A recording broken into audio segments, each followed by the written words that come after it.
Hello and welcome to the Flix Forum podcast, where each episode we go back and we look at a Netflix original film in the order of release. This episode we have Netflix 316th film from 2020. It's the Filipino drama called Finding Agnes. It's directed by Marla Ancheta. It stars Jelson Bay, Sue Ramirez, and Sandy Andolong. I'm Jesse, I'm your host. Thanks for joining me today as we look at this international film. We have a big run of international films at the moment, so stick with us. We will get to some other films that more people have probably seen very soon, but we do start the show with the Fast Flicks, where we do a quick little summary of what the film is all about. So this one is about a Filipino man who travels to Morocco to learn about his distant mother. Intriguing. Hopefully that intrigues you. As we usually see with international films, not a lot to find out about how it ended up on Netflix, but this one, the filming took place mostly in Marrakesh in Morocco in 2019 before the COVID-19 pandemic, which obviously caused havoc at the time of the film's release, leading it to end up on Netflix. Initially, the script for the film called for a romantic comedy story, but the director, Ancheta, decided that the script, she wanted it revised to a personal journey, a story of a person with some light drama elements. So that's how we got this film. Jelson Bay, one of the actors in this film, for his part, he saw it as a venue to show his acting chops because a very comedic type actor. This one had a working title of just Morocco. So interesting, they were just going to title about the location, and probably you'd think got some good tax rebates from Morocco, showing off the country throughout. This one, as I said, filmed in Morocco, had 6 nominations across sort of Filipino awards, so the Gawad Urian Awards and the Star Awards, and these varied for production design, cinematography, acting, editing, etc. It hit Netflix on the 30th of November 2020 around the world. The only good translation, I guess, or the funniest one, was in Greek. It's called Looking for Agnes, and I have said this is going to be a spoiler-filled discussion. Agnes is dead, so we're not going to find her, but I guess that goes into that title of Finding Her. I think finding's a much better word because we're trying to find out who she was rather than looking for her physically. What are the critics and audiences saying about this film? On Rotten Tomatoes, it only has 4 reviews, so no certifications. Those 4 reviews, 1 is fresh, 3 are rotten. The audience, it sits at 86%. That's on less than 50 ratings though, so I guess fairly high, even though it is under 50 ratings. IMDb sits at a 5 out of 10. That's only on 176 ratings. Letterboxd sits at a 2.9 out of 5 on 230 ratings, and it's only been logged by 322 people. So I don't think this has been seen by many people at all. What are my early thoughts on this one? It's got good intentions, but it's just too melodramatic and poorly written to sort of actually get behind the emotional journey that the film is going for. So let's talk about some characters. So Brix is our main character. He's the main guy. He's a successful businessman who's consumed with his phone, his work. He doesn't think about anyone but himself and being the best worker he possibly can. He's got no friends, no family, no relationship with anyone at all. And he's sort of dealing with this idea that his mum up and left him for 25 years and then all of a sudden rocks up out of the blue, and he's got to try and discover or work out why this occurred and why she left him when he was so young. Kathy is the other character we come across. She's Brix's sort of adopted sister who works at this B&B in Morocco that their mother set up. So we find out that, she was adopted by his mother. She's got a broken heart, doesn't really know anything about her biological family. That's sort of where she's at. She sort of goes on this journey with Brix to discover, it's sort of like this quest to find out more information about Agnes, who is Brix's biological mother. We learn throughout the film that she always loved her son. She sent him letters, but needed to leave to escape Brix's abusive father. My one question, I guess, is why not take your son with you? Then this whole film wouldn't have happened. But she rocks up, she dies, and she leaves this quest through this will, I guess, for Brix to complete. We sort of learn along the way she's a great artist, a good person, helped other people throughout her journey, so seems like a really nice character. The only other person, Violet, Brix's assistant, just bends over backwards and does whatever he asks her to do, really. That's literally who she is and what she does. The director, Marla Ancheta. 6 directing credits. This is her feature debut. 3 more films after this already, so been busy since this film came out in 2020. All right, let's talk about some scenes. What are some scenes that I liked, and what are some ones that were not too good? So things I liked. Brix. Some of these are probably going to be mean scenes. Brix is getting into this 4-wheel drive at one stage, and I almost didn't think he was going to get in because he was so short. And that is something that stands out in this film so much, is his height. He is so short. And I couldn't stop thinking about how many takes it must have taken to get him to climb into this four-wheel drive. I know that's horrible. I like that scene. The cinematography and locations in Morocco, they looked beautiful, especially the roads, the markets, the barren land at stages. I thought that was really cool, really well shot. There's this tree planting ceremony. I didn't mind it because it gives Brix a moment to reflect on his mother and her roots. I know that's literally the idea of planting the trees. That was nice.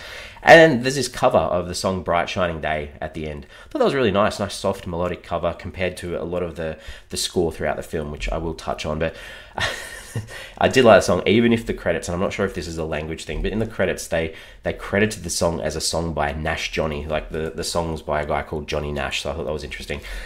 Things I didn't like, the opening scene of abandonment of Agnes leaving Brix. You know, she's like, I'll come back once you solve this Rubik's Cube. And he's like, okay. And the colour palette was so bad, and she gets in this car and she leaves and she's crying so poorly, and it rains to highlight it. Like, it was just really poorly done. Agnes, when she rocks up to see Brix after 25 years of silence and meets this woman at the reception of where he works. And it looked like she was sitting at this like fold-up camping table in the middle of a corridor in a building. It just looked really poor. And then she goes in to this boardroom where she cries and asks for forgiveness. And it was really bad, but it highlighted two things that annoyed me throughout this film, I guess, is the poor score. Like, the score throughout was really bad, and it really ruined a lot of scenes in this film. And also the director's overuse of creating distance between characters. So it's done so starkly that it just felt off throughout. So in this scene, she puts Brix at the opposite end of this boardroom table from his mum. Then when he goes to Morocco and he meets Kathy, they do it twice. Like, there's a pool and he sits him at a pool on the opposite side to her. And then finally there's this staircase scene at the end where there's this water feature running down the staircase in between him and Kathy. I didn't like it. Agnes, she gets this call from Violet, Brix's assistant, saying, you know, Brix wants to see you again. And she's so happy, and she speaks to him on the phone in bed later on, and then the camera just pulls away from her so amateurishly. And then we cut to Brix on a plane, literally the next cut, and he's told that she died. And he's like, are you sure it's my mum? And that's it. And I was like, oh man, we're dealing with the death of your mother. I know she's been absent for so long, but you've just reconnected. I don't know, it just didn't feel right. The rain throughout, just to highlight sadness. That was bad. There's a scene where Brix has got this zipper jacket on one stage, really really weird choice, and he speaks to Kathy by the pool, and he's asking her if, you know, she is his mum's daughter, and her response is not biological, if that's what you mean. Like, laughable. I laughed. It's like, cool, we're telling the audience that she's on the table now. Romantically, he can go for it. I know that didn't happen, which is good, but I was just like, oh, that wasn't needed at all. I think Kathy at stages, I know like it was what she was given, but as a character, there's these shots of her looking sad all the time or holding a scarf really, you know, weirdly. Just some weird shots. There's a scene where, or a lot of scenes where Brix is disappointed with pretty much all the cars in Morocco. And it's like, they're all these tiny little cars. He's used to these big four-wheel drives or limos and people driving around, and they're like these little tiny matchbox cars.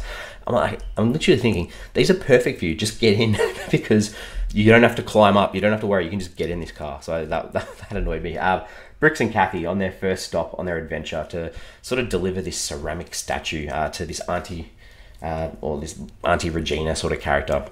And they give it to her, and she's an emotional mess. And you understand why. And then they make her say out loud that when the time comes for her, it's returned to her, it means that Agnes is gone. Yes, we worked that out, thank you. We didn't need her to say that as well. Kathy mentions that she avoids galleries because the last time she was in one, she was heartbroken. What a crap line of dialogue. The whole scene where Brix debriefs with Kathy about being sad, about not fixing his relationship with his dad. The audience knows already that his dad probably wasn't a really good guy, so this was pointless. There's a scene where Brix is on the phone talking about wanting to double the profit of selling this bed and breakfast, and Kathy's just, this is another one of those shots of Kathy where she's just looking sad. Kathy and Brix are in this car, and she's just asking him to give the bed and breakfast a chance, and he's like, calm down. She was super calm. And then she just pulls the car over and like attacks him and beats him and bashes his head against the windshield, and then just cuts, and it's like a vision from her, like a dream. Not funny and not needed. It didn't go with the flow of the rest of the film. The flashbacks of Agnes when she was younger, Poor colour grading again. The story about the pregnant lady who couldn't go home because she was, became pregnant by a different man than her husband and the father of her children. And then Kathy looking shocked because the audience, we already knew where this was going before she did. And then later we see Kathy in the bathroom looking at the mirror, listening to this story again about the baby, knowing that it's about her. Like, it was just laughable. There's a scene where Brick's waiting outside Kathy's room, sort of hesitating to knock, to ask for her help. It felt like he went to go knock on that door about 100 times. That felt like eternity. Bricks, there's a moment where he's watching Kathy working with her team and he's like admiring her, which is nice. But then we get the reverse shot where then Bricks decides he's going to help out and she watches in amazement in return. Funny. There's a scene where Bricks dances with Kathy. Just didn't work because he's so short. The poor guy is so short. There's a scene where Bricks gets drunk and then he's talking to his mother's urn. It went on forever and ever and was a completely different tone to the rest of the film, so it just didn't fit. There's this celebration from Kathy's co-workers when she's gifted the bed and breakfast, and just the overacting was so bad. And then finally, this has gone on for a while, finally, Bricks arrives back in the Philippines. And he's a changed man, so he asks Violet what she'd like to eat for a change. Like, this truly signifies that he's changed. Okay, sorry, that was a bit of a whack. Themes, ideas, what's this film saying? The idea of changing and discovering yourself and helping others too, and obviously the idea of family being important, about discovering who they really are. Dealing with abandonment, parenting is never perfect, but the love for kids never changes too. I think it's a really good way of dealing with domestic violence too, the idea of survivors and escape and what some people have to do, and that opposite too that we see through Bricks of materialism, overcoming the greed and the need for wealth to actually looking out for other people. All right, questions, ponderings, thoughts about this film. Like Jelson Bay, he plays the lead with Bricks, and I really thought I'd seen him in something before, or maybe it was just that he's clearly a comedic actor. And I, obviously through the research, I found out for this film that he is a comedic actor. I didn't know that at the time, but this just wasn't the role for him. I wrote in my notes so many times, he's just too short, and this scene didn't work because of the visual difference in him as a character. So they need to put him on a box or something, make it not so obvious about the height difference between him and people. Some questions. So, why didn't Bricks show any disregard for his father when he finds out that he hid letters from his mother, or that his father abused his mother too? It's just like he's happy that he's got his dad's work ethic and he wants his dad to be proud of him. I just felt like that didn't land. I don't know if there was enough growth in Bricks throughout the film to show he'd actually changed either. And I sort of touched on that final scene. It's like, well, he's letting his assistant choose where they ate dinner. Is that enough? I don't think so. And did they really need to have Bricks as a rich, wealthy person in this film? Would this film have worked just as well to have a lonely man struggling with no family sort of go on this journey to understand why his mother left him? That almost could work just as well too. This is a good quote from Roger's Movie Nation. He said, "Every single thing about this, every scene, has the pace of pandesal, which is Filipino bread. Batter slowly dripping out of the mixing bowl." Talking about how slow this film is. So I thought that was a good little quote. And I've said this before.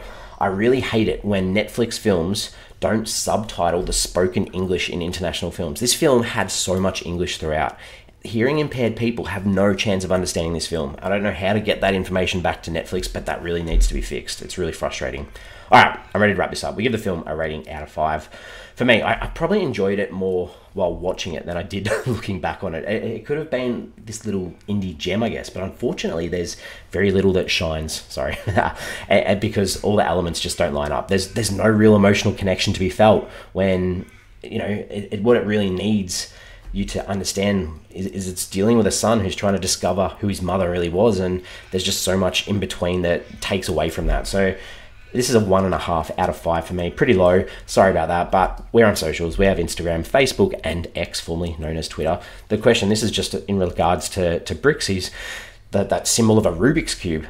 Can you do a Rubik's Cube?